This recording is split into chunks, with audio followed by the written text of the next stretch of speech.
Une semaine que nous roulons sous une pluie ininterrompue.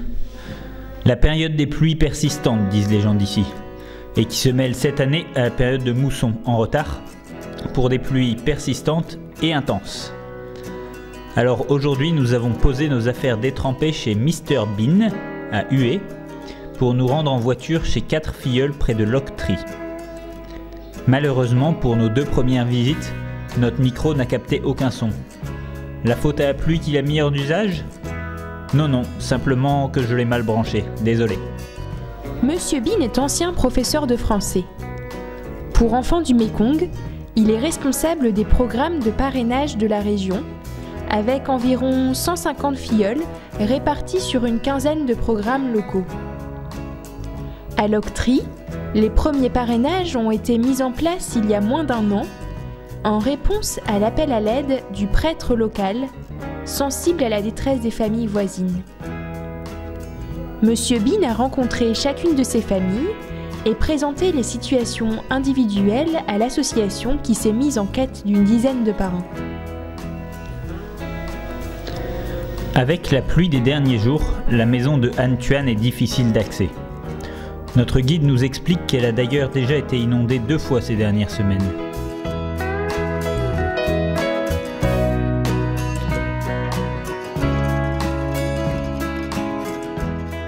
À l'intérieur, comme souvent, le mobilier est très simple.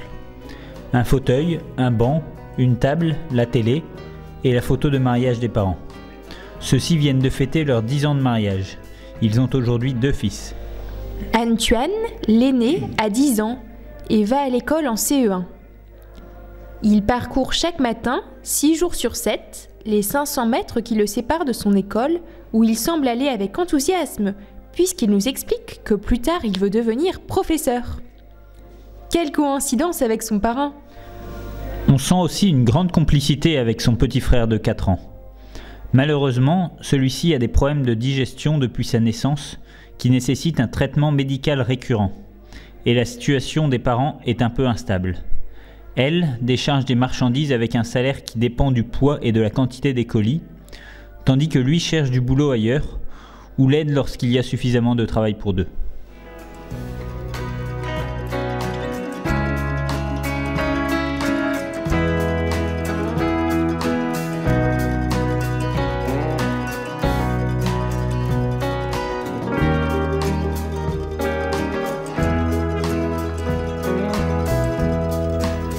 Malgré les difficultés, on sent un esprit de famille très présent et que leur foi les porte. Ils étaient ravis de découvrir ensemble vos photos et un peu de votre vie. La joie qu'ils dégagent nous montre à quel point ils sont reconnaissants de votre générosité.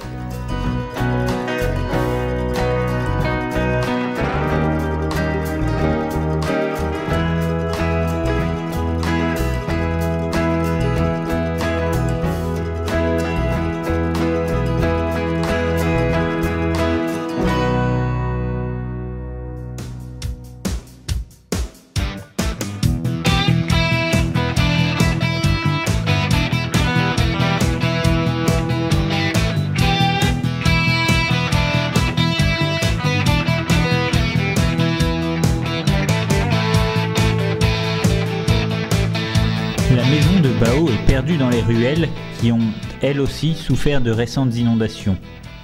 Il y vit avec ses parents, sa grand-mère et sa grande sœur de 13 ans qui va à l'école en grade 8, la 4e. Ses 2 sœurs aînées, de 16 et 17 ans, ont quitté la maison et sont parties travailler à Saigon, où elles font des ménages.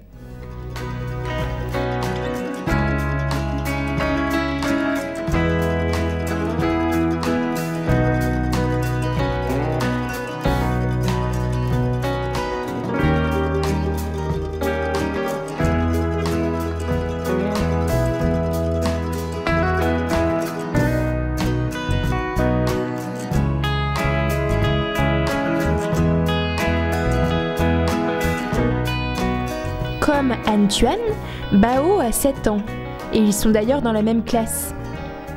Bao est tout aussi ambitieux que son camarade puisque plus tard il veut devenir ingénieur. Nouvelle coïncidence. Mais pour l'heure, nous découvrons surtout ses talents d'art, sa matière préférée. et il nous présente fièrement ses esquisses d'éléphants, de nombreux bonhommes ou encore une curieuse tortue qui porte vraiment sa maison sur son dos.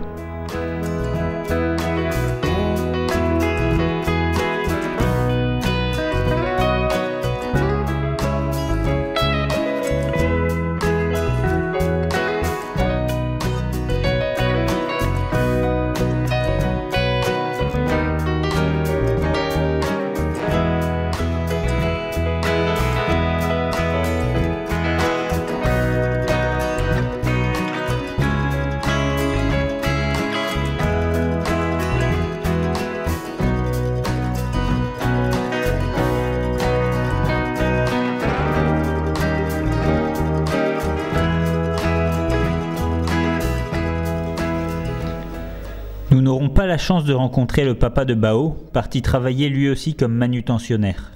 Mais on sent que la vie n'est pas tous les jours facile ici.